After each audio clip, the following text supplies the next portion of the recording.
नमस्कार। BTS news के लाखों देखने और सुनने वालों का बीटीएस न्यूज़ में स्वागत है। आइए देखते हैं आज के समाचार। आपका बीटीएस न्यूज़ में इस्तकबाल है। जैसे कि खबर आई कि वसीम रज़वी जो कुरान करीम के बारे में, कुरान की आयतों के बारे में जो गलत बयान दिए हैं, उसमें आपका क्या मशवरा है इससे? देखिए, अब गलत बयानी नहीं है, बल्कि बाज़ाब्ता उन्होंने सुप्रीम कोर्ट में केस डाला है। 26 आयतें उन्होंने ये बताई है कि वो 26 आयतों में की वजह से जो आतंकवाद फैल रहा है वो उसकी बिना पे फैल रहा है। तो मेरा ये मानना और कहना भी है कि सबसे पहले वसीम रज़वी तो मुसलमान नहीं है, और अगर कोई मुसलमान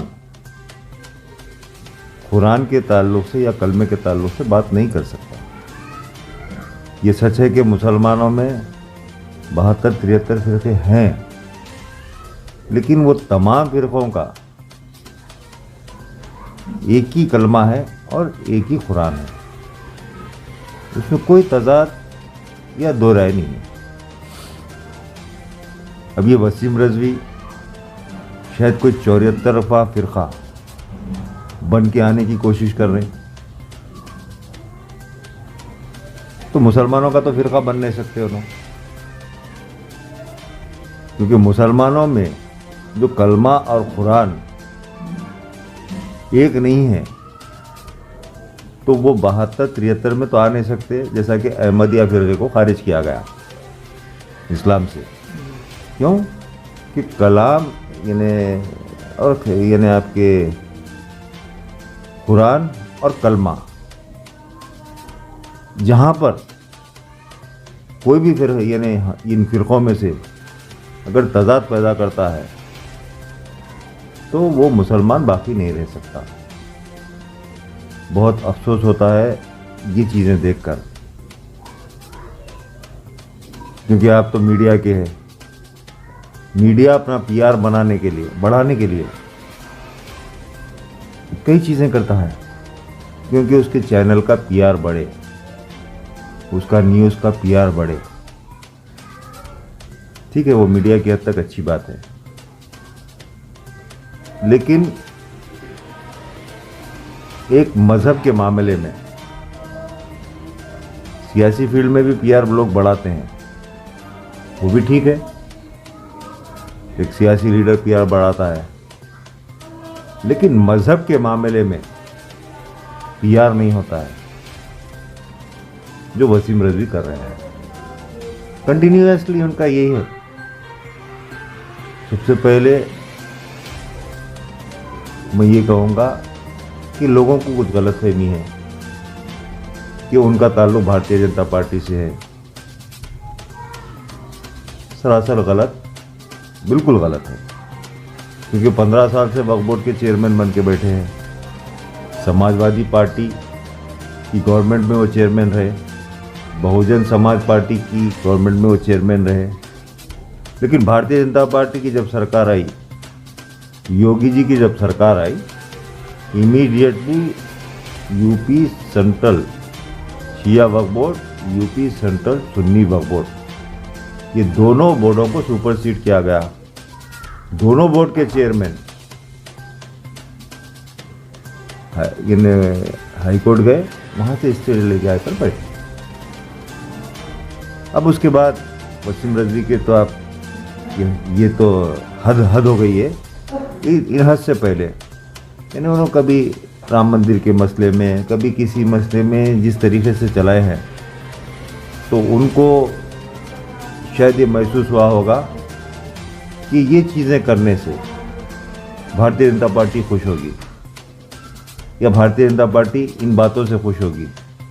भारतीय जनता पार्टी कभी भी इन बातों से खुश नहीं होती है।